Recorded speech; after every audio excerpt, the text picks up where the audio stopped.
Asia में 25वें दिन युद्ध जारी है। दूसरी तरफ भारत की चिंताएं गैस और तेल सप्लाई को लेकर बढ़ी हुई हैं। पीएम के ताजा हालात की जानकारी सदन में बोलते हुए उन्होंने देश भर को दी। आज रक्षा मंत्री राजनाथ सिंह ने भी कर्तव्य भवन 2 में एक बहुत महत्वपूर्ण बैठक की है, लेकिन प्रधानमंत्री ने राज्यसभा में जानकारी दी है। वहीं पश्चिम एशिया संकट पर रक्षा मंत्री ने एक बैठक की है और लगभग 1.5 घंटे तक ये बैठक चली, जिसमें सीडीएस, इसमें तीनों सेनाओं के प्रमुख, इसमें रक्षा सचिव मौजूद रहे और हॉर्मुज से तेल और गैस की सप्लाई को लेकर इसमें चर्चा हुई। और इस मीटिंग के बाद रक्षा मंत्री राजनाथ सिंह फिर संसद भी पहुंचे।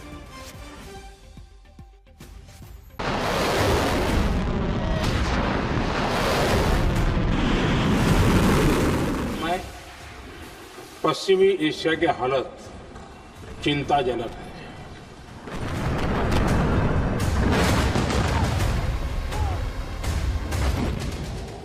इसका पूरे विश्व की अर्थव्यवस्था पर, लोगों के जीवन पर बहुत ही विपरीत असर हो रहा है।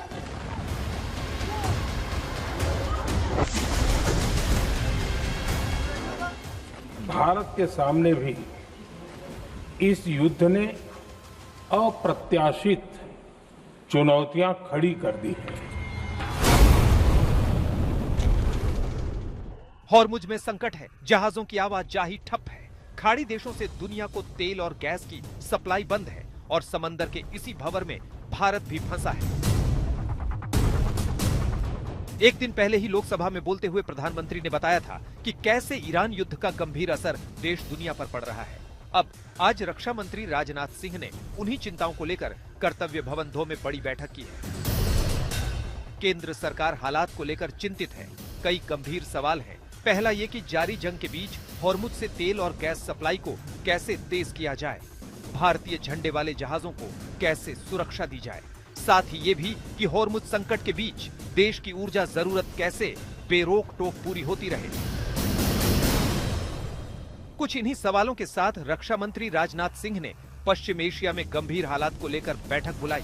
इसमें सीडीएस और तीनों सेनाओं के प्रमुख भी मौजूद रहे।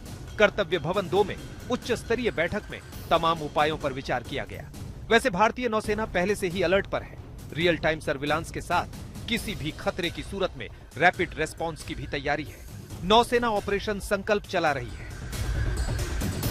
रक्षा सचिव ने आज हुई बैठक में पूरी जानकारी दी है। सीडीएस जनरल अनिल चौहान ने सतर्कता और ठोस तैयारी पर जोर दिया है।